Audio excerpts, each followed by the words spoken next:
Well, this might be a weird question, but are you feeling behind in life?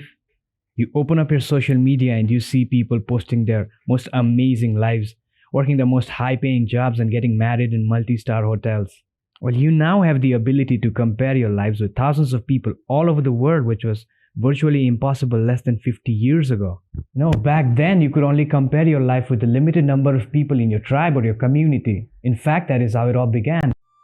Our hunter gatherer ancestors did not have the ability to store wealth in a bank or buy Dogecoin. For them, status was a much bigger predictor of success than wealth. To be accepted and admired, you really had to climb the social ladder. Status games like these were important to identify who actually was in charge. Well, things aren't so cut and dry anymore, as we now have more and more opportunities to acquire wealth than ever before. Many people dream of a holiday like this, but for digital nomads, a hammock can serve as workplace. They can set up office anywhere, anytime. All they need is a laptop and internet access. But here's the caveat, we are still playing those games.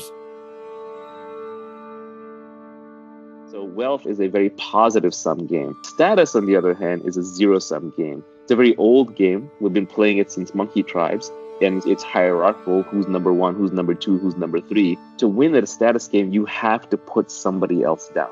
That's why you should avoid status games in your life, because they make you into an angry, combative person. Now, if you were born in an Indian society like I was, you see people playing status games like these all of the time, especially during cultural gatherings.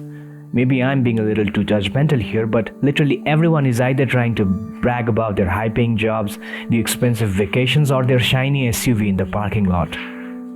I'm now starting to understand that it is little about what education these kids are getting, but more about what status it brings to the parents for putting their kids in expensive colleges. Less about what partners they choose to marry, but more about the expensive weddings. Less about financial intelligence, but more about the status games. I remember watching this movie. I know the one you're talking about. Badai Yeah. And there's a scene where this guy goes to a wedding of his Jijaji and he says, "कि यार शर्मा जी मतलब कमाल कर दिया मतलब." And the Sharma ji says very interesting line saying that "कमाते किसके लिए हैं?" So the Indian mindset is that keep collecting money and udao on weddings. So there are lots of education startups that are becoming very, very big because we figured out that Indians spend disproportionately on education, right?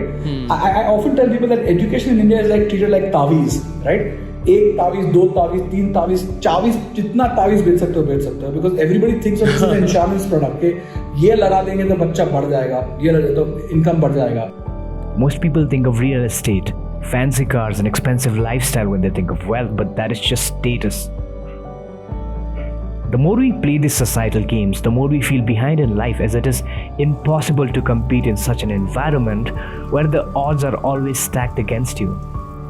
Status is fine, but it takes value away from you as time passes. But wealth is something that brings value to you, even when time passes. Now, if you are tired of playing these games, stop keeping up with the Joneses. The Joneses are broke.